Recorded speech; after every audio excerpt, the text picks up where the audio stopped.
Welcome back to Tailgate Sports Media Podcast, premier podcast for sports, mostly football, and the most important part about sports, the tailgate. I'm Peyton. That's Devin. We're welcoming on Ray again today. I've How have you been, Ray? been all right. Coming Yeah, to the end of football season, trying to figure out what to watch next. yeah. Just never mind. Not going to say that. Excited, well, Okay. excited So for some spring football, eh? yeah, spring Hey, football. Never the end of football season. Okay, so we're going to start off with the college football season. We're going to start off with college football, I should say. The first subject we're going to start off with is um, what was I going to say? Oh, yeah, we're going to start off with the game, the national championship game. Um, Indiana wins the winningest team or winningest season in college football since like 1894 or something like that. Last yep, two first years, 16-0 team since Yale 1894. yep, Yale in Yeah. 1894. So, I mean, first of all, I think when me and Devin had discussed this, we talked about the O line versus the D line matchup being the most important matchup. It specifically talked about that Indiana offense versus the Miami defense, and I think that was the most important matchup of that game. I think the D line won more than the O line did, but what truly was the most important matchup was the Q quarterback matchup. Obviously, they don't play each other on the field, but Mendoza made no mistakes. Mhm. Carson Beck made one mistake. Um, there's a few things that go into this. You have the blocked punt. You have Charlie Becker, who is somehow the second coming of Brandon Marshall um, slash Calvin Johnson, whoever, like 50-50 ball. That's 50-50 Becker there. That's his new nickname. Um, yeah, number one, Himby didn't really get going, but Black, every time he touched the ball, he was falling forward for yards.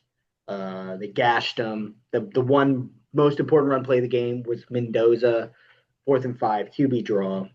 Um, had a first down and gutted his way into a touchdown. Very physical game. It was kind of like if you're kind of like a new school football fan where you love offense, I wouldn't say it was the most exciting, but it had that. But it also had that classic, hard nosed football feel to it where the defense did things and it was exciting on that. So I think it was a very exciting national championship game. I think it was a great game. Obviously, that offensive line versus defensive line matchup. Um, And I will say this, I was kind of surprised when he said it because we had always been like, it's going to be Indiana's offensive line against Miami's defensive line. It's going to be the most important part of the game. And Nick Saban flipped it. He's like, it's going to be the Miami offensive line against this Indiana defensive line. And they started pointing out that Miami line where it's the smallest guy is 6'3", 300 pounds. Two Yeah. guys that are 6'9", they're just an absolute giant unit. And you saw it in the game, and at first I was like Nick Saban's wrong on this one, but you watched the game and he was right. Um, there was all those fourth down or short yardage stops that they had was that Indiana line not giving literally an inch. They're like, Yeah. hey, we know they're going to run it. We know they're going to bulldoze us. We don't have to win, but we can't lose. So we meet them at the line and we just hold them there in place and we can get this stop. And they did, and it was huge. Um, God, I'm blanking on his name. The two players for Miami, Fletcher and Malachi Tony. Malachi Tony, yes. Um, and which one of them is the running back? And that's what's fucking me up Fletcher right is the now. running back, number 4. Fletcher had a huge game. If not for Fletcher, this is another Indiana blowout. He was electric. But Indiana played a very disciplined, very smart game. One of the most disciplined teams probably in college football history Yep. for the lack of penalties and sticking to your job and doing this. Um, I don't know if you noticed it on that blocked punt, but the punt before that, he got close too. And I think this time he had maybe an extra step and a half, and that was enough for him to get in there. So I mean, they just played very disciplined, very smart football. Not just smart, like, okay, here's the best thing to do in this situation, but this is what you're supposed to do in this situation. This is what I'm going to do in this situation, and this is how it should work out. And it did most of the time. They just, Miami, Indiana on talent was ranked 72nd in the country for roster talent, which just What goes to show how by important. stars? Yeah, Yeah, star based off like ratings. stars and recruiting and all that, they were 72nd. They only had 8 4 stars, no 5 stars, versus they just beat 3 teams in a row that had 40 plus 4 stars or 5 stars, which is wild. Probably 4 in a row if you conclude Ohio State. Yeah. I mean, I Um, would say, yeah. I mean, Ohio State, I mean, that's four. It's definitely four in a row there. yeah, so that's huge. Just it just goes to show that when you know what you're doing and when you're playing, it's almost like the Spurs, right? The Spurs when they were in their dynasty. What was Tim Duncan, the big fundamental? They played, they played, they had the fundamental and the basics down so well that it made everything else so great. Yeah. They pushed themselves into these extreme levels of discipline and they looked amazing and they were basically ready for any situation. I would Um, also say to add to that a little bit. I don't want to like we don't discredit the athletes. I think just because they weren't five-star athletes doesn't mean that they didn't play like top level athletes. no, and I think they're Pons great. Pons Pons is a is a great dog. example. The other corner, number 22, also from Miami. Pons and number 22, their other corner were both from Miami. Both. I mean, 22 is like what like a NFL. I forget his last name, but he's like an NFL dream at corner. He's like 6'3", 6'2", long, Mhm. rangy. Didn't really get beat. All doesn't really get beat deep. Really good with zone coverage. Can really drop underneath. Kind of understands where he needs to be in accordance to what routes are run. Safeties were very effective, especially coming down in the box. Their linebacker. I mean, this is the most impressive part about Indiana is they play the fewest. I think some of the fewest snaps for a nickelback in the country, Mhm. and they execute at the level they execute at because they just they don't need the nick. I guess they don't need that nickelback to they have whoever they have in at linebacker. I think it's 46. He Jones. He did all that he needed to do. They don't play a lot of man. They do play some, but not a lot.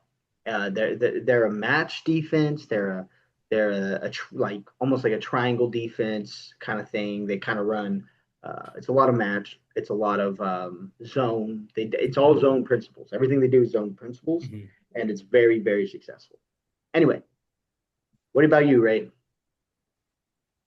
Yeah, you guys touched on all of it. This game wasn't for football fans with soft hands. I'll say that much. There you go. No Jergens users out there. All No, right. no Jergens, no Vaseline, no paper pushes over here. This Yes, was big. This was grown man football. 100%. And I think it was a very exciting. It was a great way to end the year. It's a great game to end the year. Yeah, It wasn't a blowout. It was just perfect. I think it was. I think it would have been very easy for with the playoff structure for this game to just be a blowout. You know, just a kind of just like a something on TV. But for it to be a game is really saves the playoff layout. I don't think Yep. they'll do it the same. I hope they don't do it the same way next year, but they really saved the season with that. Yeah. I mean, this is a Miami team that almost didn't make the playoff. I mean, you're talking Yeah. about Miami team the week before was out and Notre Dame was in. So Yeah. this very well could have Another been a Miami. Huh? another reason for me to get on my soapbox and say, hey, maybe we need to stop giving SEC teams half of the spots. I Like, don't think that's the answer. I think the answer, and people aren't going to like this, I think the real answer is a 16 team playoff with one auto buy in from a group of five, and then one auto buy in from all the Power Four conference champions get an auto buy as long as they're ranked. And then you have 10 at large bids. Uh, I just because until they gotta fix something because any I don't it's expanding it doesn't work because if they had expanded it to 16 teams, Notre Dame would have been in, Vanderbilt would have been in, Vanderbilt and Texas would have been in, and then it probably would have been mm, Utah maybe. BYU. BYU might have got back in. So at this point, instead of 5 out of 12, you got 7 out of 16. You're in the exact same boat. What do you mean 7 out of 16? They would have been seven SEC teams. Yeah, but those are better teams. Like who's better than those teams that should have been in? At this point, it's hard to say because there's so much games going around, but all of the SEC strength of schedule is based off SEC play. I mean that no, not necessarily. Your SEC strength. I mean the strength of schedule thing is important. Like you're also talking about the third best Big Ten team, USC or Michigan. It was between those two. Well, we could say without a doubt that it was actually Oregon. Or I'm sorry, yeah. Not I mean the fourth best Big Ten team. My bad. My apologies. I mean, I forgot I Ohio don't. State was in the playoff. I was not thinking about Oregon. I was thinking about Indiana and Oregon being the two best. I didn't think about Ohio State. So the fourth best Big Ten team. Okay, so were those teams any more deserving than Vanderbilt or the only team out of this bunch actually that we just talked about, and I think we've talked about this plenty of times, that wouldn't have gotten in would have been Texas. It would have been a it would have been it would have been USC or Michigan, probably USC that got it because of the win loss ratio. Um, and yeah, I mean but the number 10 team in the country was in the national championship. So who's to say that the number 16, 15, 13, when you think about the difference between the number 10 team in the country and the difference between the number 14 team in the country, do you think it's a big difference? No. I mean, granted, it's dependent on the matchup every year and the matchup itself, but the reality is there's not much separating those two teams from their success, right? But when you think about, and this is something I wanted to get into later about the thoughts on the season, but I guess we're here, so we're already going to discuss it. But like the difference between who's to say if Notre Dame got in, that Notre Dame wouldn't be in the boat where they made the national championship, and Notre Dame would have been the number 13 team in the country, or number 11 team in the country, or number 12 team in the country, whatever it was. So 11. to say that like, oh, we can't have this many SEC teams. I think if it needs to be 12 SEC teams, it needs to be 12 SEC teams. If it needs to be 12 Big Ten teams, it needs to be 12 Big Ten teams. If it needs to be 12 ACC teams, it needs to be 12 ACC teams. And I do concur with you on some SEC teams get propped up because they play SEC football. They play in the SEC. But I also think that there's a lot of really good SEC teams. I don't doubt that, and I'm not saying the SEC is not a great conference. The SEC isn't so good that they should get half the playoff. That's bizarre. That's wild. It's Uh, wild if you're thinking about it 6 years ago, maybe even 10 years ago. But with the conference realignment, I don't think it's that wild. I think it makes sense, like, especially when you sit there and you say, like, well, what other teams? Mid Virginia, maybe. Um, like, I just don't here's think, the thing. Here's the thing: is Miami beat Ohio State. yeah, Miami beat Ole Miss. yeah, Miami beat Texas A&M. yeah. So Miami obviously deserved their spot, but Miami was third in the ACC. Obviously, Duke was not the best team in the SEC, and Virginia wasn't consistent enough to be the top team. But that's a weird thing because they got weird conference rule breaker or tiebreakers, and that's on the Well, not ACC. even that. The weirdest, what made the ACC weird is that Miami lost 2 games that they shouldn't have lost, and so it's not anyone's fault but Miami's fault that they were number 3 in the conference. You know what I mean? Like, It's understandable, yes, but it was like a five-way tiebreaker, and Duke gets in, and which is crazy to me. If yeah, the second tiebreaker is not overall record, wild I do think that to is. me. I completely agree. Again, but I But just sit. I when here's like the it. problem is you're playing 13, you're playing 12 games.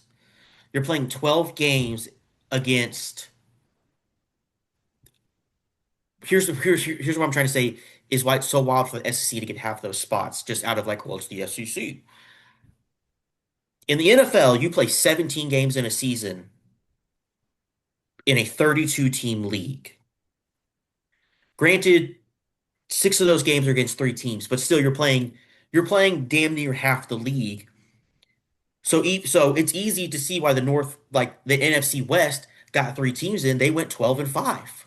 Well, also they have the records to boast that.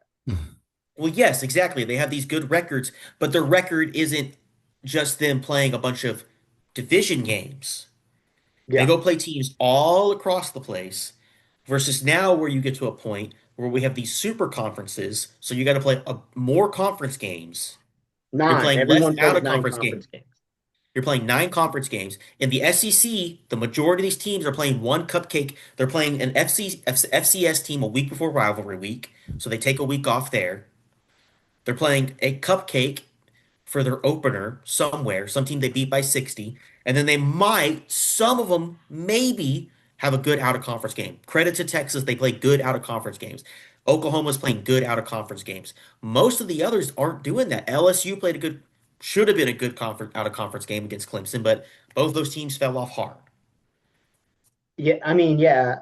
I mean to say Texas and Oklahoma played good out of conference schedule is crazy because when you think about it, like they played one good out of conference game and that makes it a good out of I'm not conference saying their schedule. entire schedule was great. I'm saying at least one of those teams Yeah. was a good team. And this is something Uh, that we'll get into when we talk about, like fixing college football, but just to give you an idea, right? You have your power 5 conferences, then you have your group of 5, and then you have Conference USA, and then you have the FCS. And in a perfect world for me, the Power 5 conferences would have one reserved out of conference rivalry game where they every year they play one out of conference rival, and in a certain span of weeks that I'll get into later, they play 2 other Power 5 conference teams. What I would call my Army brain speaking, but I would call that 2 near peer matchups. So you have a a rivalry, out of conference rivalry matchup. Every team has out of conference rivalries to some degree. Then you would have 2 near peer matchups out of conference. So 2 near peer out of conference matchups. And you have a one game in the Power 5 that's reserved for a group of 5 game. One. so you're doing one group of five. And then this is the big one, an 8 game conference schedule. Yeah. The only problem is 8 game conference schedule will never work in these super conferences anymore. That's the problem. Yeah, yeah. That's another thing that has to be fixed for this new for the schedule to work. But yes, Okay. All right. All right. All right. Let's move on. yeah. So I guess the next thing to talk about, well, we'll just say it because we kind of went out of order. It's fine. What do we think about wrapping up the 2026 football season? Do you have any final thoughts?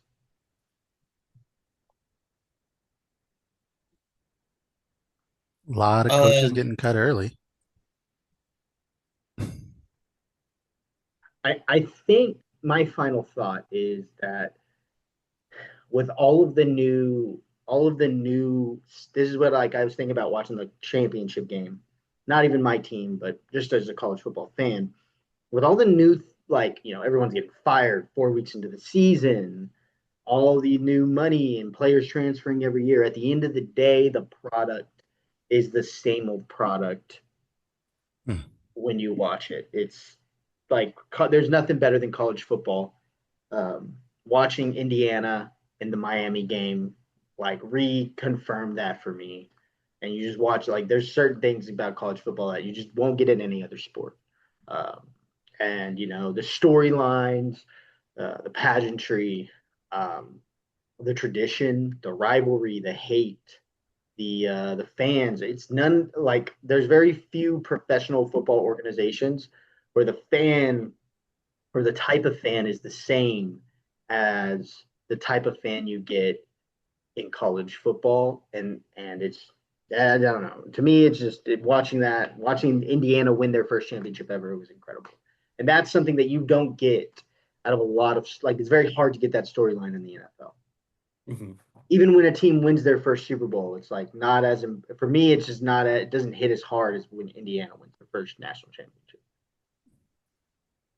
That's my final thought. I think I'll say this right now. There's a lot that I don't like about college football right now. There's a lot that I think I mean, obviously we just had this conversation about, playoff and conferences and all that. There's a lot that's kind of like dragging it down. But college football finally getting into an expanded playoff system where you're taking more than just a handful of teams and letting them go at it and figure out who's the best is going to carry us over to better Yeah. days. And that's 2 years in a row, by the way, that a team that wouldn't have made it in the previous playoff format made it to the national championship game. The first year that happened, Ohio State was one of those teams, and Yep. Ohio State won it all. So that's what I have to say about that. Yes, 100%. And it's just proof that proof that first of all, college football is the greatest sporting spectacle that happens every year. That happens every year. There's some that are kind of take time that might overshadow it in pageantry, but something that happens every year, it is the best thing that happens in sports every year. But this playoff is going to carry us over to better days where they finally start to figure out all of this NIL and transfer stuff, and we're going to get back to where we need to be. Just me being hopeful, Yeah. but a historic year. First team to win a national championship that has never won one since 1996. So 30 years um, for a first time winner, which is insane, crazy. And a historic 16 and 0, first 16 and 0 in over 130 years, which is also crazy. It just goes to show how great college football is. And it'll now be damn near almost 220 days until we get to enjoy it again, but Yep. it'll go by Yeah. fast. Yeah. What about Well, you, Ray? no, I think piggybacking off of both of you guys' ideas, I think Indiana winning the championship is probably like the best culmination of modern college football being done right. This feels like they managed to put together the transfer portal, modern players, the coaches jumping up to higher levels of football. It all came together perfectly into a good team. Not just a good team, but like a team done right, it feels like. Mhm. I like that. I'll end this portion of the college football talk with this analogy. I think it's important. We are in the Articles of Confederation years of college football. We're not quite, we don't have George Washington as our president. It's not 1789 yet, but it's after 1776, not even 1770. 9, I believe, it or 8 maybe. I forget the year, but we've won the war. We have the playoff. It hasn't been perfected yet. We don't have George Washington. We don't have the perfect system. We're in the limbo state. But just know that our George Washington is coming. Wow, that is a Hmm. great analogy. The only problem is that 90% of people don't even know what the Articles of Confederation are. And I hope that they Raymond, tell me look it what the up. Articles of Confederation are right now. All right, that's not fair. I go ahead and put it in words. Okay, I just want to let everyone know. I know If they're in you some ever look amendments up the coming. first president of the United States and it'll show up as George Washington, that's fine. If you ever look up the years he served as president, his first term started in 1789. And then if you just think about the math there for a second, you're like, was the war fought that long? And then you go find out the war wasn't fought that long. And you're like, well, what happened between that? And then you can do your research from there. Or you can just remember high school history. Devin, you They want to don't know what the teach that in Articles of high school Confederation history. were? You want to know What what were the they? They were the first governing document in Constitution. Look me in the eyes. Look me in the eyes while you say it. Look me in the fucking eyes, Raven. All right. So, okay. So we're going to move on to the transfer portal. It officially closed. Okay. So this is like the confusing part. I think everyone is very confused about the transfer portal right now. Here's the thing. This is what I've gotten from it. If you enter the transfer portal, you have till the 20th to enter the transfer portal. Obviously, that's come and gone. No one else Yep. can enter the transfer portal outside of extenuating circumstances. And the national championship teams, all those teams, all those players have an extra 5 days from their last game to figure out if they want to enter the transfer portal. Whatever. Just putting that out there. So Miami, Indiana have an extra 5 days, right? Okay. So if you're in the transfer portal right now, you do not have to find another team yet. If you're in the portal, you can be picked up, but no more players can enter the portal. Just to clarify. So I guess some news about the transfer portal. Obviously, some Indiana and Miami players are still entering. The news that it's just news that I pick up on, but Jaden Rashada, the quarterback for Sacramento State, former blue chip recruit, went to Florida, left Florida, sued them because they didn't pay him money, the money that they said they were going to pay him, like over $1 million. As he did. He bounced around, went to Georgia, went to like another school. Now he's at Sacramento State. He transferred today to Mississippi State. I just thought that was interesting because this guy's had it's like he's a TJ Finley kind of guy. He just transferred Mhm. here. I don't know if we covered TJ Finley, but We did. okay, we covered TJ Finley. That means that the next guy to cover is Alberto Mendoza. He is the younger brother of Fernando Mendoza. Uh, the day after the national championship, he was Fernando Mendoza's backup, enters the transfer portal. 4 hours later, he's committed to Georgia Tech. So I think that's important. Outside of that, there's been a lot of movement. Overall, you're kind of seeing the like final, like the big schools got the guys they want for the Mhm. most part. There might be one or two spots to fill. We'll see. But I imagine that these spots will start getting like these players are going to join these teams before spring ball starts. There's not going to be a lot of players that will ride out um, after spring ball and wait to commit. Like it's a bad move. Um, I so will say this is probably the last year, or next year will be the last year where we have like a ton of transfer craziness. Because like with the case of TJ Finley, he's got a red shirt year, a medical red shirt, and then he's got a COVID year. yeah, we are. We're transitioning out of the 7 year super seniors. Yeah, we are done after this year. We'll have very few 7 year senior, no more 7 year seniors, I can imagine. and very few 6-year seniors. It doesn't happen as often as you think. Mhm. There'll be a lot of 5-year seniors, but yeah, we are slowly moving on. I do think it is important to note that I think someone told us that the number of early enrollees into the draft has significantly declined since NIL started. And I would like to say that that's great.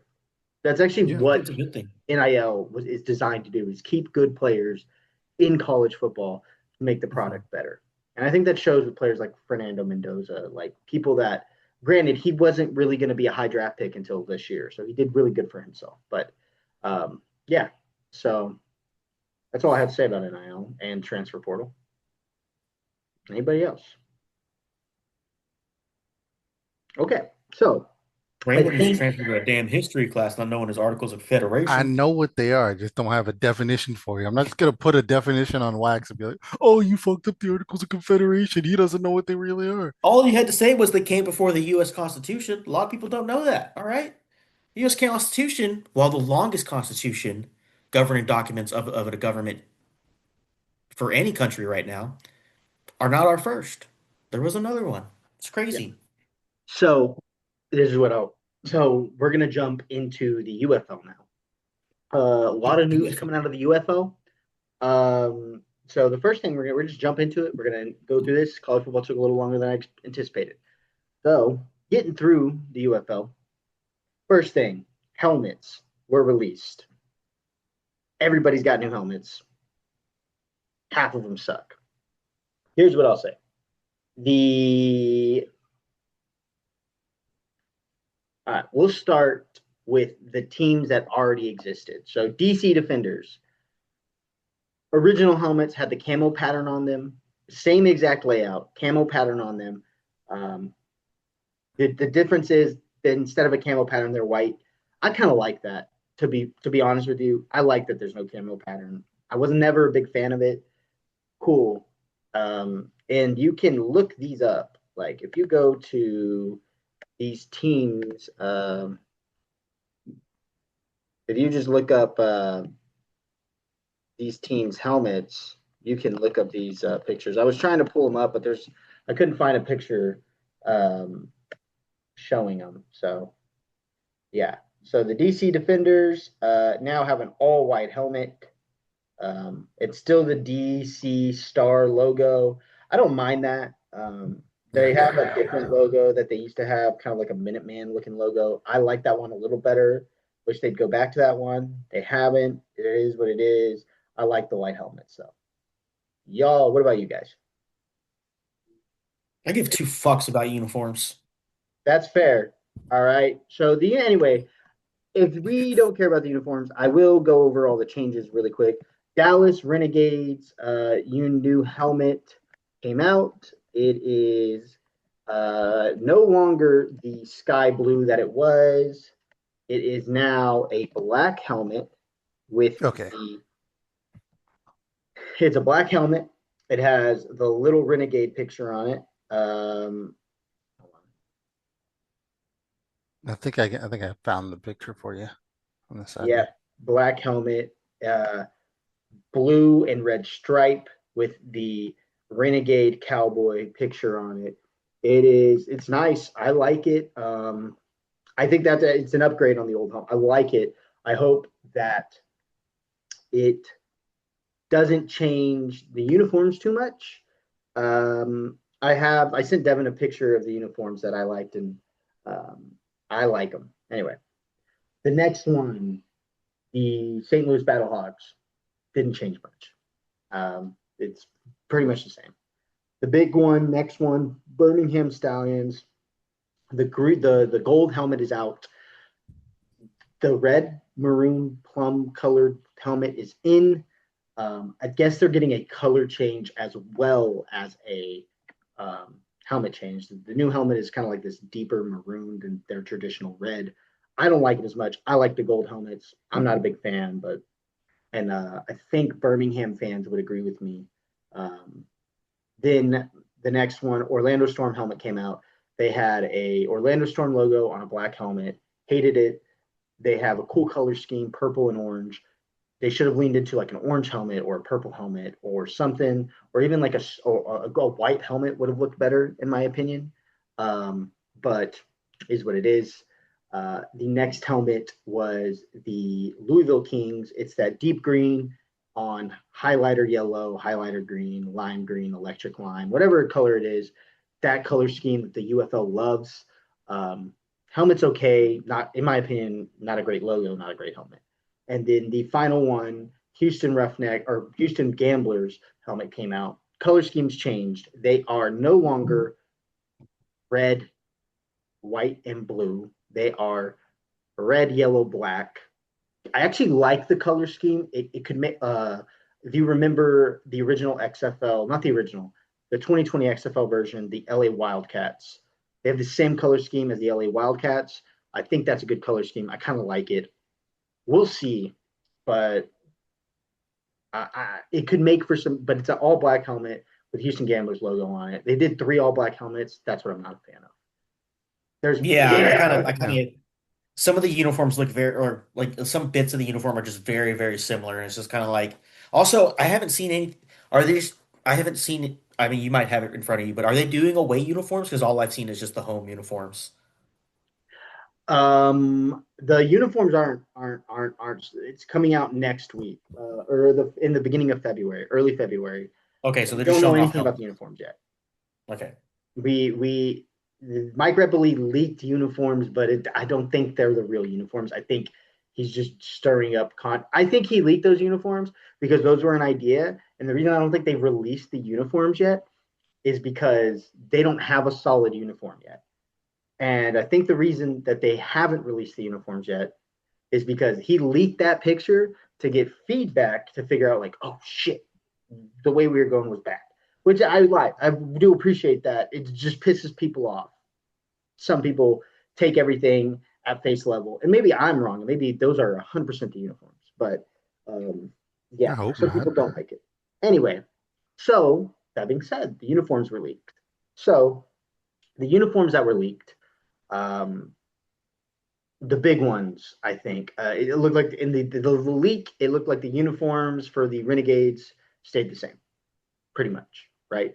Then you had the uniforms for the what are they? The St. Louis Battlehawks pretty much stay the same. Uniforms for the um, DC Defenders pretty much stay the same. Then the big change comes with the uh, Birmingham Stallions. In the leak, the uniform is all gold. I'm going to throw up a picture of the uniforms for everyone to look at so they can see it. All gold. Gold jersey, gold pants. Not a fan of gold uniforms, especially when you have another color. Gold is a great accent color. It's even a great like alternate like one-off use jersey. Like you use it one time a year. In a league where you don't have alternate jerseys yet, or at least not the funding for alternate jerseys yet, um, gold is not the way to go for every single game. Just my personal opinion. It's yeah, I don't like it. According to what I've read, Birmingham Stallions fans didn't like it either. Birmingham pretty much has like the greatest. It's them and Birmingham has like a few like official Birmingham like podcast and fan groups and things like that. St. Louis does, but St. Louis doesn't have like a podcast or anything.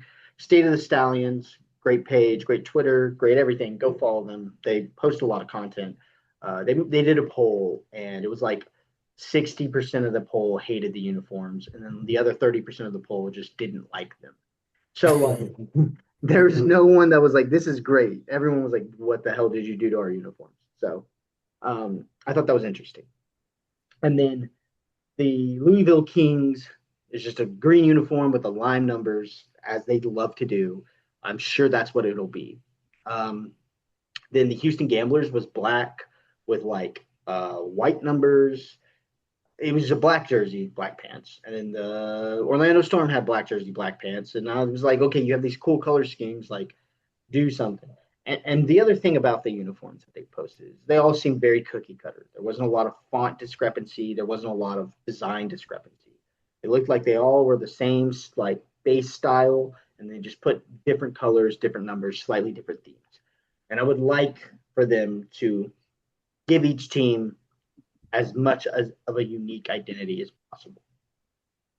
I think identity sells, and identity is easier to sell when it's unique compared to the competition. And so I hope that those uniforms aren't right. Overall, I would give the uniforms like an F. It was bad. You know what these jerseys kind of feel like? You know how, when you remember when you played youth sports and it was like everybody had the exact same jersey just in a different color? Yep.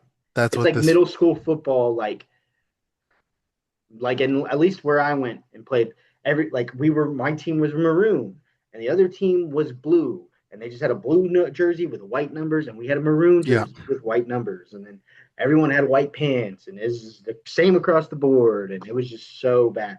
Actually, funny enough, Northside Independent School District, the middle schools now have the middle school names on the helmet, so it's like Stevenson or Really? Stinson or whatever, and they Oh, have they're coming up. the team name on the jersey.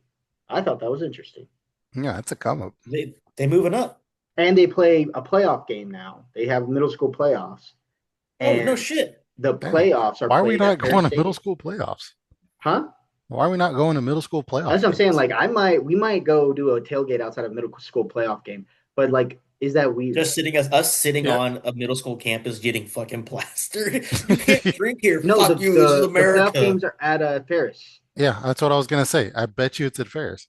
Hell Yeah, yeah, baby. brother. So we'll be getting drunk across the street from a middle school campus. Yeah. We'll sit at the Sonic. We'll get fucked up. There you go. Oh, I forget that. Okay. So anyway, yeah, it's so far branding not on par. No. But the most important part, and pretty much the thing that actually matters, is the schedule was released today. We are filming on Thursday. It was released today, and so we are going to walk through this schedule. So the first the first game of the season is Friday, April 3rd. The DC Oh, Defenders. I just hold on. I just saw something about that. It's supposed to be in line with something specific. They had like these corny Yep, what you I call it. actually I think I have it here, or I might not. So They have like themed days. yep, they do. Here it Um, is. let's see. I actually can find it really quick. Hold on. Uh,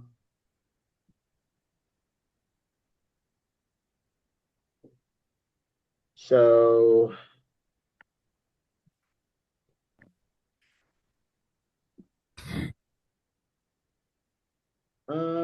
ESPN, UFL. Sorry, I'm Friday looking night season. for the Is this the first one?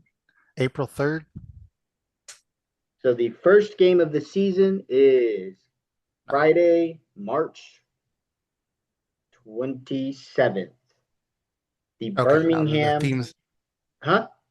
the themes are later in the week. So go ahead. Yeah. Or later So in the season. Birmingham is going to Louisville, playing a Friday night game on Fox, 8 p.m. A Friday night game, I think that's good.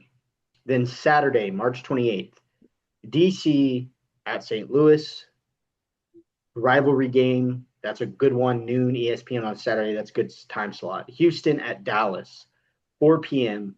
Fox is also a good time slot, I think. And then you have the opening week, and these are on, yeah, so far these are all on like good networks. And then you have Sunday, March 29th, Columbus at Orlando, 8 p.m. ESPN. These Sunday night and Friday night kickoffs are great. It does get a little weird.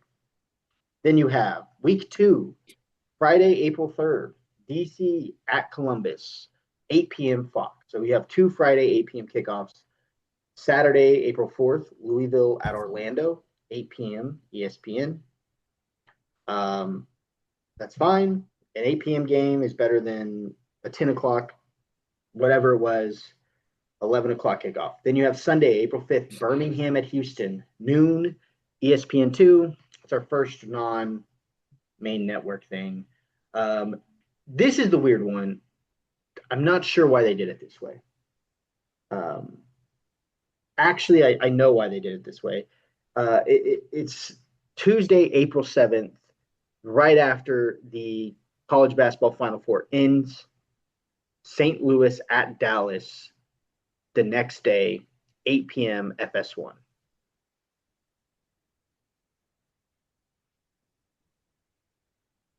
on a Tuesday.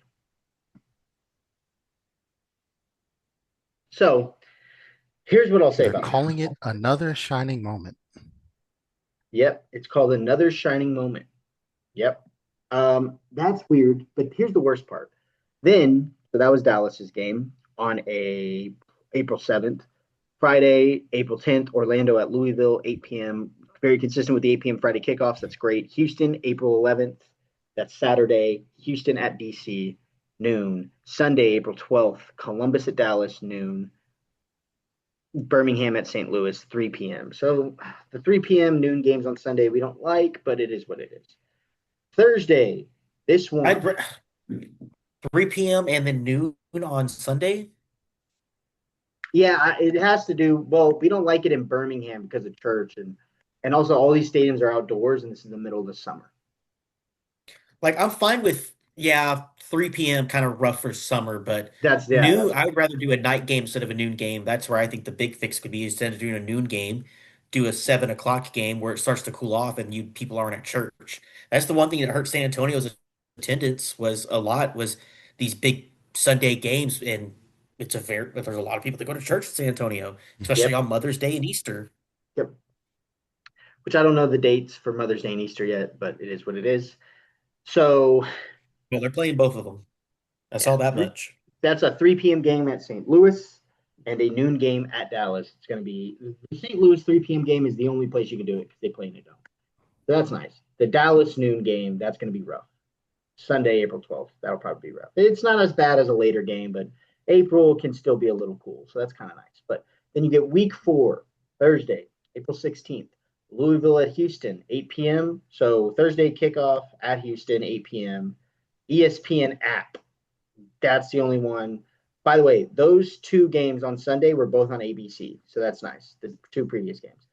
Friday, Dallas at Columbus, 8 p.m. Fox. Night game at Columbus, 8 p.m. on Fox. Here's the thing about that Dallas at Columbus game. Dallas will play 3 games in a matter of 10 days. Dallas plays on April Yeah, that's a 2nd. colossal fuck up. What? That's a colossal fuck up. Yeah, colossal fuck. Couldn't agree more. They play on April 7th, April 12th, and April 17th. So they have 3 days of game plan. So if Dallas sucks, they have an excuse, maybe. Saturday, April 18th. No Sunday games week 4. So Saturday, April 18th, St. Louis at DC, 12:30 p.m. ABC. Orlando at Birmingham, 4 p.m. Again, a 4 p.m. kickoff. It's better than anything. It's better than a noon, but it's still going to be hot. Week 5, Friday, April 24th. DC at Birmingham, an 8 p.m. kickoff on April 24th. Saturday, April 25th, St. Louis at Orlando, 7 p.m. ESPN. Then Sunday, April 26th, Columbus at Houston, noon. Not a good call. Going to be very hot. Louisville at Dallas, 3 p.m. ABC. Again, going to be hot, but what do I know? I just grown up in the South my whole life. The next one is Thursday. This is the one. This is Thursday, April 30th. This is right before the Kentucky Derby. They called it something. What did they call it, Ray? Let me pull that one. That one is Back in the Saddle. Back in the saddle. Wait, no. I'm sorry. No, that one's I, that would have been a better name. It's just Derby week. Derby week game. It's traditionally now, it's going to be a tradition. Louisville's going to host a game the Thursday before the Kentucky Derby. I think that's really cool. If they can really kick off on their marketing and bring in Derby fans to a football game, that'd be great. Personal opinion. St. Louis at Louisville, 8 p.m. FS1. That is the Derby kickoff. And then it is Friday, May 1st, Houston at Columbus, 8 p.m. Fox. Really like these weekday night games. It's great. Friday night games, great. Saturday, May 2nd, Dallas at DC, noon ABC. A noon kickoff is rough, but what are you going to do? Sunday, May 3rd, Birmingham at Orlando, 4 p.m. Fox. It is, again, Orlando, tough. Then you have week 7 is going to be Columbus at St. Louis on Friday.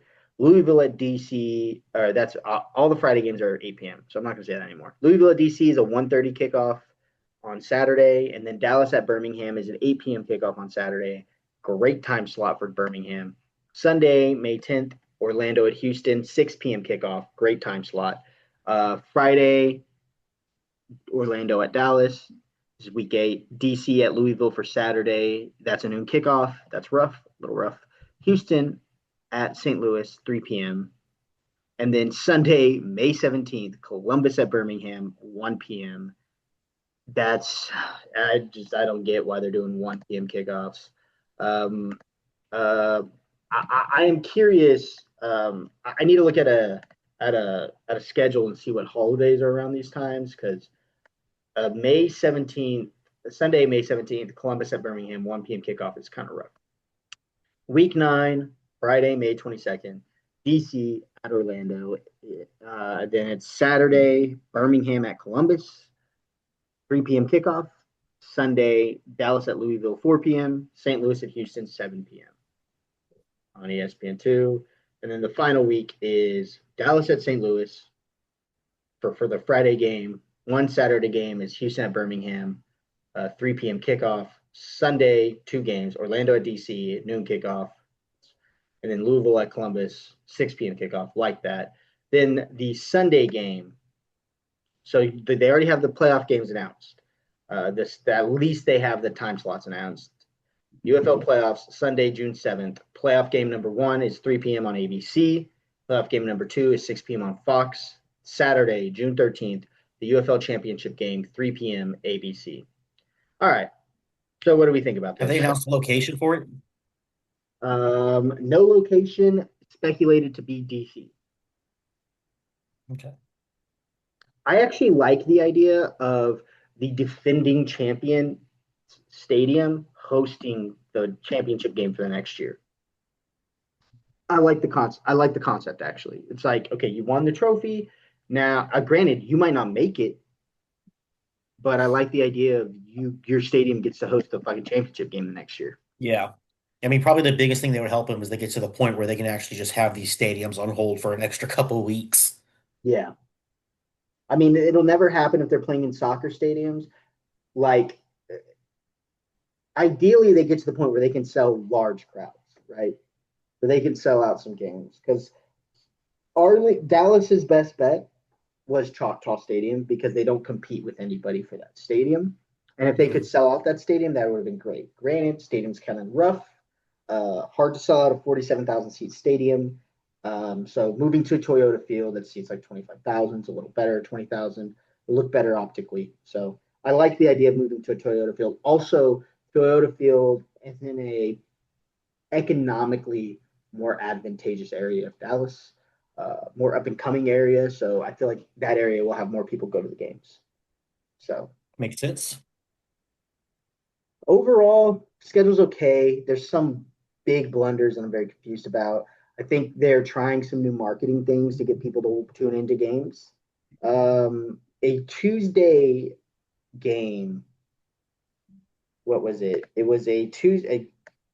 Like, if your thing is you want an Tuesday, average 8 p.m. attendance of 15,000, Yeah. Tuesday, at least it's 8 p.m. But to expect that game to sell a lot of tickets is very dumb. People work. I doubt they're going to go to a Tuesday night football game, but I could be wrong. I think that's a big blunder. I think that one is a market thing, a TV market thing. The Thursday night derby game, I kind of like the idea. Granted, I think there needs to be a lot of more marketing elsewhere in the league before that idea can really like be rooted in something successful. If it's like a 4-day weekend where like like a lot of government will government jobs will have, the day off on Friday. That would be one thing. I like the idea of Thursday night games if it was like a 4-day weekend kind of thing. But when you're a startup league with a struggling fan base, it is hard to get people to go out to um, not prime time slots for games. Those time slots could be days or hours, whatever. But yeah, those are my thoughts. I'm trying to think about it. Like the big thing is Dallas having to play 3 games in 10 days, which is incredibly rough. The only thing I can think, which is, well, one, oh, excuse me. It's not too different from what the Cowboys do during Thanksgiving, Mm-hmm. but only thing I can think is that they're scheduling around other events at Ford Field, or not Ford Field, Toyota Field. And they're not trying to do what they did with San Antonio last year, was when they didn't have a home game until week 5. Yeah. I mean, that's exactly what is happening. I think that they're trying to um, figure that out. And Dallas has a good roster. But like I think that that is one thing we had to talk about is the UFL rosters as well. The rosters have been finalized, but I almost skipped over that.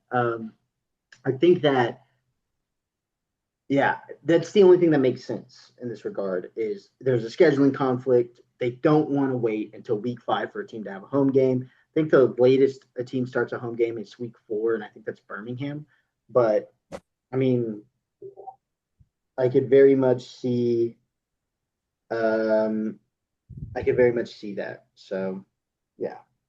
But yeah. We actually did cover some roster stuff last week.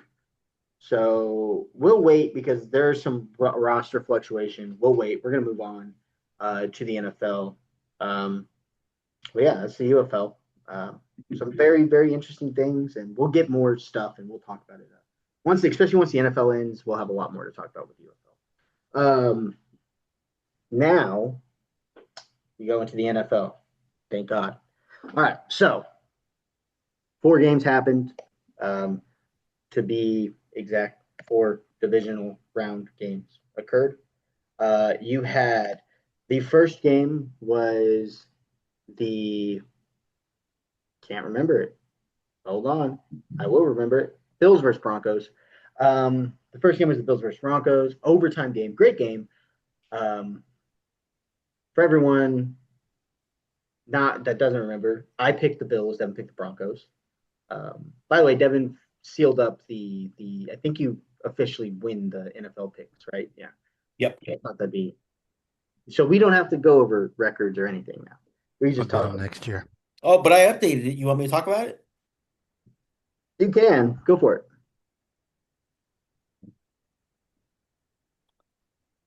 Peyton 29-30. Devin 36-28. Raymond, we don't care about. Yeah, Raymond. Technically, Raymond wins, but it is what it is. Damn. But Raymond didn't play enough games. Yeah, I'll get them Raymond. next year. Yeah, Raymond's on Raymond. academic suspension. Yeah, I'll he's get. I'll not get. approved Raymond got by. redshirted. Raymond can only take Damn. so many games. He's got a red Yeah. shirt. So yeah, Josh Allen 0-7 in overtimes in the playoff or overtimes overall, I think. And yeah, the his team when they threw up that ball and his guy receiver had that guy beat and his receiver just didn't come down with the ball, I was like, oh, they're not going to win. And yeah, that's Yeah, what happened. They did not win. they did not. However, Broncos, tough news. Bo Nix suffers an ankle injury out for the playoffs. So the Broncos are going to go play the Patriots in the AFC title game without their starting quarterback. And I mean,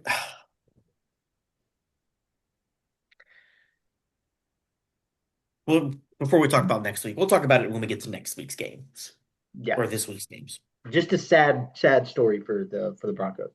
Yeah. Next game is well, we won't talk about this game much because it was just an absolute ass kicking. The Niners got belt to ass given to them. That's a word we're going to I.e., use a lot more now because people keep using it wrong. So we're going to use it when it's the Oh, right time to say it.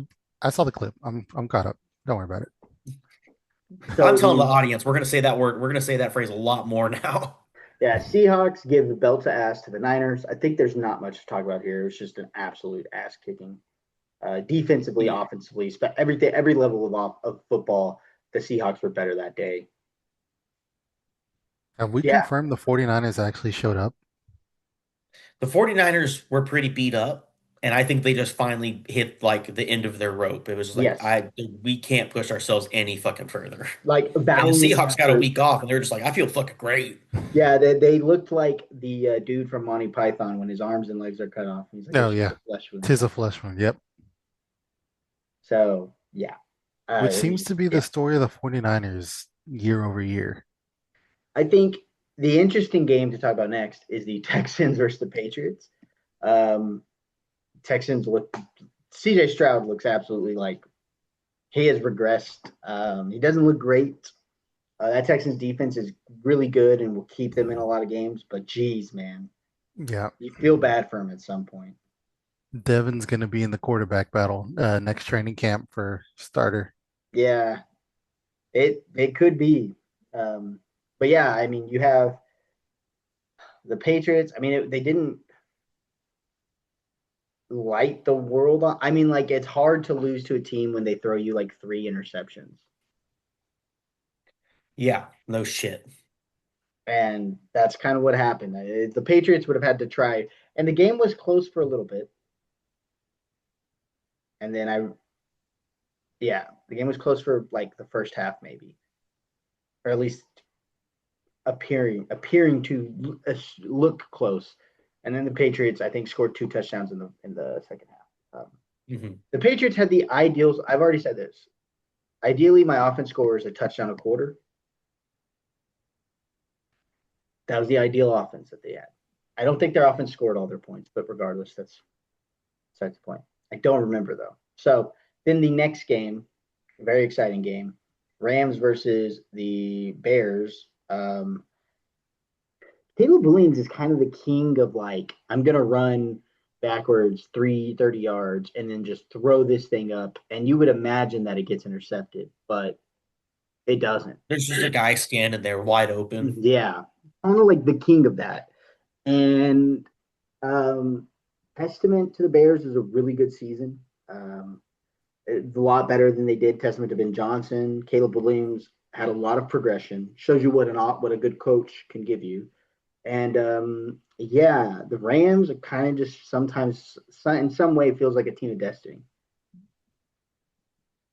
Well, Daddy Matty is just on top of it. I Yeah, don't we'll know if see I'd when they call him go that. play next week. But Oh no, I think next week it's Daddy Matty dies. Like, hey, remember when I hurt my back this off season? It's back. and that's a crazy thing to think about. Is like people were like, I don't think Matt Stafford can walk right now. How's he going to play football? And here we are.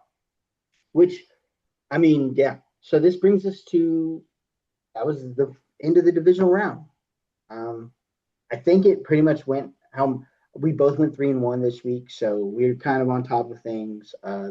My loss, the pick that I got wrong, my team lost by 3 points. The pick that you got wrong, your team lost by 3 points. So we were kind of like almost there. So it was like very close. So things kind of went how we expected. Um, yeah. And so we're going to move on to the conference championships. First one being the AFC championship, the Broncos versus the Patriots. We're going to give our picks here. I'm just going to go out and pick the Patriots because quarterback hurt. Now, granted, here's the matchup. You have an incredible defense in the Broncos. Um, 3 or 4 of their defensive players could be defensive player of the year. And then you have the Patriots are just like one of the most complete teams. Them and the Seahawks and the Rams are more complete. The Broncos are the outlier in this group where they just dominate on defense. And so I'm going to go with the complete team. I'm taking the Patriots. Sadly, the Patriots didn't even suffer in purgatory. They were there for a pitch stop and then they come out. They should have suffered for 5 more years, but here we are. Yeah, no shit. I will say this. I'm going to pick the Patriots just because I don't think the Broncos can roll out a backup and not commit mistakes, Mhm. cannot commit errors. But if that defense is on top of their shit and they don't have to deal with Josh Allen on the other side, and they win the turnover battle. And I don't mean like, oh, 3-2. I mean like 3-0. 3-0, even 2-0 with their defense, 2-0, 3-0, and Sean Payton doesn't call a wide receiver screen twice a drive for -7 yards, the Broncos aren't hopeless. Yes. Yeah. Defense has to dominate, offense has to be error free, and they got a chance. Which you can say that about any game, but as seen with the Bills had all those turnovers and they still took it to overtime. Yep. It's just a good ass team or a good ass quarterback. I'll put that out there. I'm taking the Patriots though. I don't think they can do it with. I don't think the Broncos are gonna be able to play basically a perfect game running the backup right now. But I hope they do. It would be exciting. Ray, I think I'm gonna go with the chaos pick because I don't think it has to be a perfect game. Like I think the defense just has to play strong. Sean Payton has to go out there with like basically a coloring book for an offensive playbook, and he just Bo Nix just can't throw egregious picks. Well, Bo Nix is going to throw zero interceptions. I can guarantee it because he had ankle surgery on Tuesday and is out for the season. You're Jared 100% Stidham. Jared You're right. Stidham. You're 100% right. I've, I've been sitting here staring at Bo Nix's name the whole time. Oh man. The one thing I was saying not to do, I've been staring at the name this whole time and I did it. Yes, Bo Nix is going to be perfect. Yeah, he's gonna actually throw no picks, and Yeah, whatever he No does, it'll be completions great. though.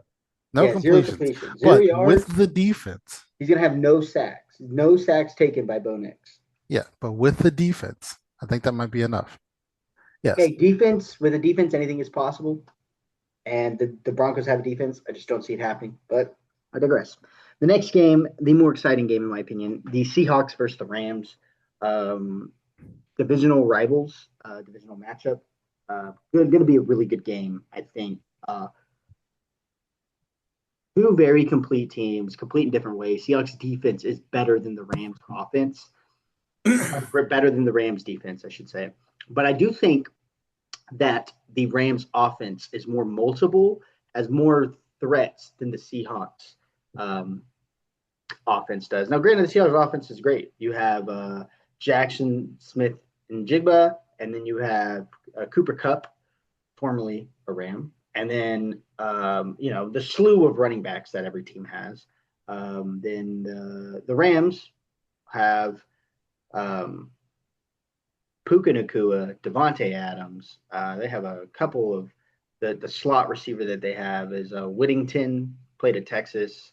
And they have Kyron Williams. They have a lot of weapons in the receiving game. This is a hard game to pick. I want to pick the Rams because I would love Matt Stafford to win a second Super Bowl. And I think whoever wins this game wins it. I really do. But I just, you know what? I'm going to take the Rams. Crazy. After you just watched that Seahawks team. Here's the thing: Oh, what the Seahawks did to the Niners, while impressive, it's what you said. That was a very beat up team that finally hit the wall. And I feel like the Browns could have beat that Niners team on Sunday or that's Saturday. crazy. Huh? That's crazy well, talk. I don't think it is. well, So I'm going to take the Seahawks easily. Seahawks are my Super Bowl favorite. You don't have to ask me for my pick the week after this because I'm going to pick the Seahawks for the Super Bowl when you're they going win this Seahawks all week. the way. I whoever think wins this Seahawks. game is the team I'm picking for the Super Bowl, to be fair. Yeah, I think the Seahawks got this in the bag. I like to see not even young, fresh blood, but I like to see a new team get it. Sam Darnold winning a Super Bowl ring, by the way, is Wild. hilarious. It's Wild, crazy. it's hilarious, and I love it. The Fucking go Jets, get it. the Jets general manager should absolutely off him. I'm just kidding.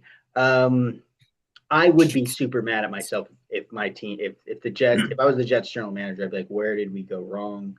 What have we been doing? Yeah, you're the Jets. The Jets and the Browns have had multiple quarterbacks come through there that went to other places now and just been like, oh, no, I actually was a good pick. It's just those teams suck.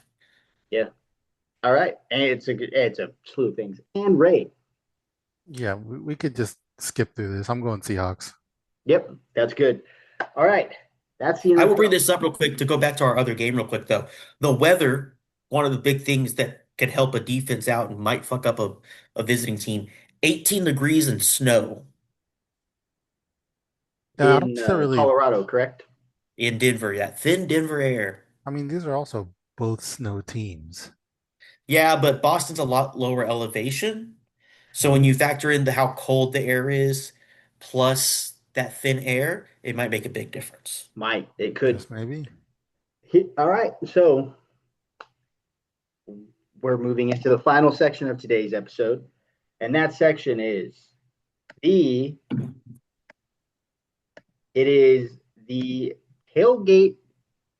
What is it? What I call this? Tailgate categories. Tailgate Um, categories. Wait, tailgate it's categories categories. right now? Hold on one second. I have the list. I just have to pull it up. I gotta focus for this. So Yeah. today's episode of tailgate categories Oh, is going to be it's going to have a theme, and so that theme is drinks. Okay. I feel good. I feel good. I'm going to name a drink, a type of drink, whatever. You guys are going to categorize it as there's three categories. The lowest tier is Walmart parking lot. The middle tier is classic tailgate. And then I don't want to call it the lowest tier. Let's not classify it that way. There are three separate tiers, three different types of people you'll see in these tiers. You have Walmart tailgate, or Walmart parking lot, classic tailgate, corporate picnic. Okay. We're So gonna I'm put going the to give a glasses on. Oh fuck. This is Oh, serious I'm going business, to fuck. dude. I say feel a like I need to be drink, taking notes. a type of drink. We're going to do 10 things. A drink, a type of drink. You guys are going to classify it in one of those three. So the list, This is the the whole first thing reason on why the I was list called in. is mixed drinks. Corporate. What are That's we that could talking be like Jack and that could be a Coke whiskey and Coke. That could also be a mint julep. Anything that's a Is mixed it drink. is it time to tell a story? You can tell a story if you want. Were you there when we went to the Texas Motor Speedway and it was super cold outside? Were you there for that one? I'm pretty sure I've told it on the podcast before. But Dad and his buddy Lonnie sat in the car because it was like a cold front had come through and it was like 40 degrees and 40-mile-per-hour winds. And Yes, they I was there. drank Jack and Diet Coke and Steel Reserve for like 3 hours. We went in, and during the national anthem, Lonnie threw up on the people in front of him and then passed out for 200 laps. Just Jesus Christ. Yeah, I was there. I was there. Rest. I don't know if he's dead. I was about to say rest in peace, Lonnie. Shout out Lonnie. I don't know if he's dead. We thought he died that day though. All right. So mixed drinks. Devin says Which, corporate tailgate. well, I mean, I feel like that's a good representation of mine. If it's pre-mixed, classic tailgate. If they're mixing them on site, corporate tailgate.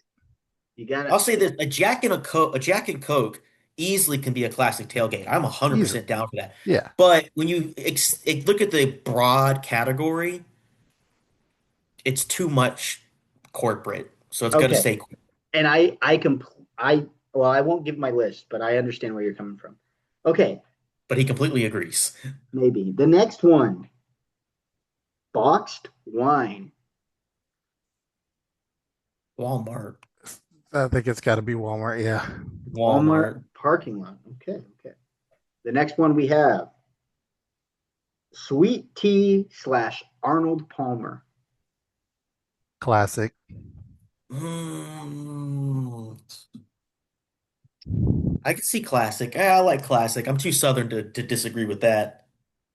Okay. Okay. Not it can't be Walmart. Oh no, no. And I mean, it's got to So be classic. the next one, wine coolers. Ooh,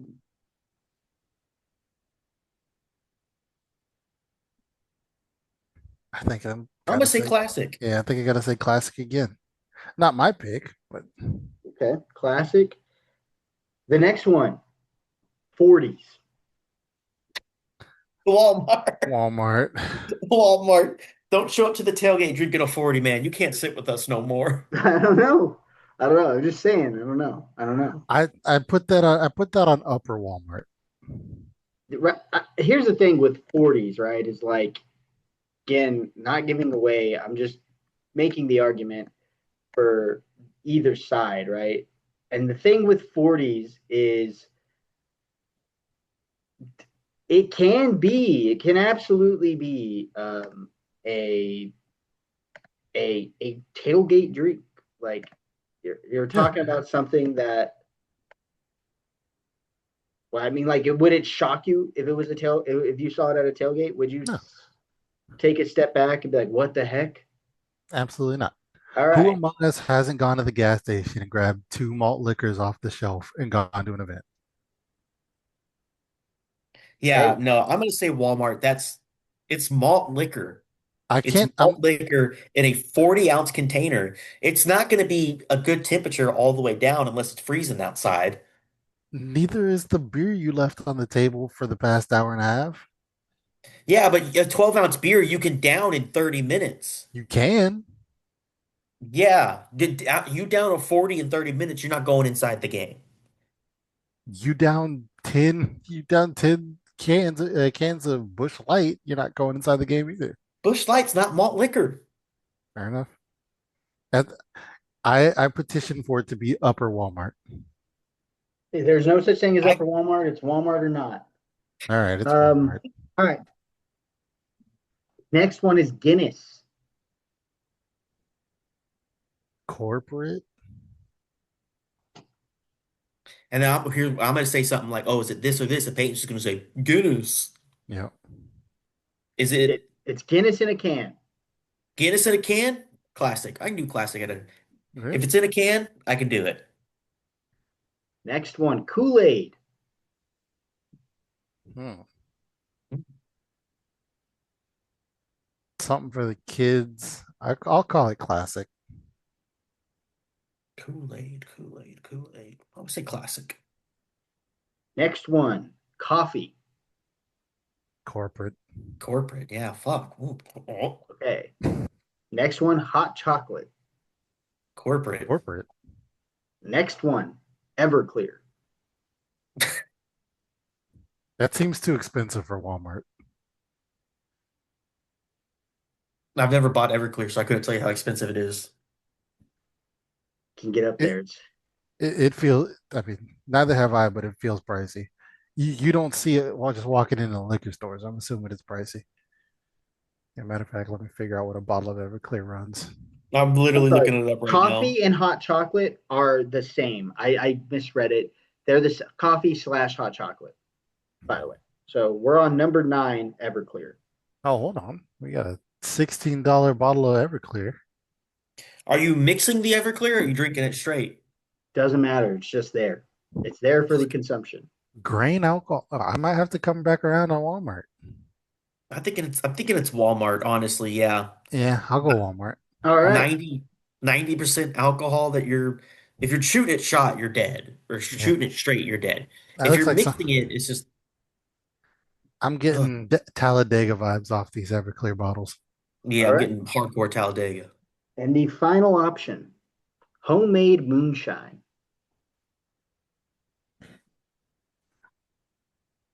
See, this is the other side of Everclear. I'll give it a classic. I'm thinking I'm on classic because I've had some good ass homemade moonshine before. I've had some good shit. All Yeah, right. but that's like something where it's like that's less of like a hey, we're gonna get fucked up on this. It's more of like, hey, you gotta try this batch that I made, and you go, Yeah. it's fucking good. Oh It's some yeah, good yeah. stuff. Like And an you don't apple need to drink pie a ton of moonshine it. is just it's very hard to match apple pie moonshine. Okay, Mhm. so I'm gonna read them off again. Tell you guys what you guys told me, and then I'm gonna tell you what I think. Mixed drinks. You both said corporate. I said classic. Okay. Boxed wine. You both said Walmart. I also said Walmart. Sweet tea Arnold Palmer. You both said corporate. The Southern No, we Man in said Me. classic. No, we said classic. Oh, yeah. Then we all said classic. I thought y'all said corporate. Okay. No, we Wine both. I coolers. literally said, well, I'm too southern to say it's corporate. Yeah, wine coolers. We all said classic. Wait, no, I that's what happened. I just mixed that up. Y'all said classic. I said corporate. I think wine coolers are a little bit of, you know, Well, so the question is, are we drinking it or is it just there? just there. You see this at a tailgate. This is what you think. Or at a tailgate. It's tailgate tiers. So, but what level of tailgate is it? Then the next one was a 40. You guys both said Walmart. I said Walmart parking lot as well. Okay. Guinness can. Y'all both said classic tailgate. I said corporate. I Corporate too ticket. said corporate though. Oh, you said corporate? I said corporate. Okay. Then me and Ray said corporate. Kool-Aid. Y'all both said classic tailgate. I said Walmart parking lot. Oh, the Damn, disrespect for the Kool-Aid. damn. Everclear. Y'all both said Walmart parking lot. I said classic tailgate. Wow, you getting Can, fucked up. when we get to the end of this, can you just list off all your classic tailgate drinks? No, no. When we get to this, I'm going to bed. Then coffee, hot chocolate. Y'all both said corporate picnic, and I completely agree. Corporate picnic. Homemade moonshine. Y'all said classic, and tailgate. I said it is the quintessential classic tailgate drink. It is everything that a tailgate. It embodies everything that a classic tailgate embodies. You didn't just make food for people; you made drinks for people Damn. from start to Yeah. finish. I can appreciate that.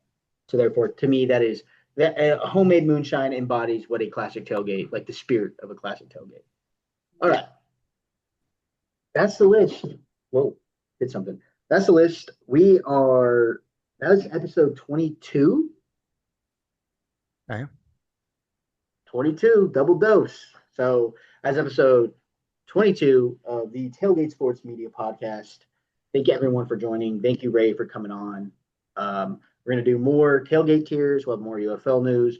We'll talk about the ending. We'll talk about the NFL next week, all that stuff. We'll talk about more sports stuff. Well, a lot of stuff coming up. Ending with content that we want to give you guys. So we're starting to work on all of that. Um, we'll make sure that we get people involved. Um, or me and Devin will try and get more people involved so that it's a interesting discussion on the topics we want to talk about. Um, yeah, it's been a crazy week. Thank you guys for watching.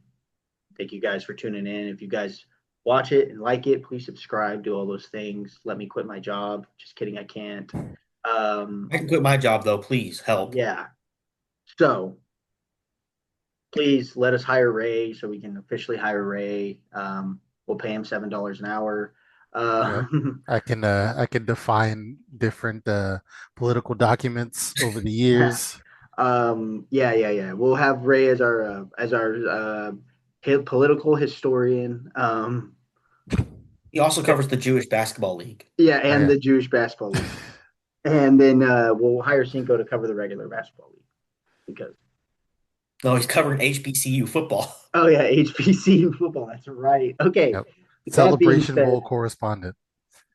I am Peyton. That's Devin, and that's Ray.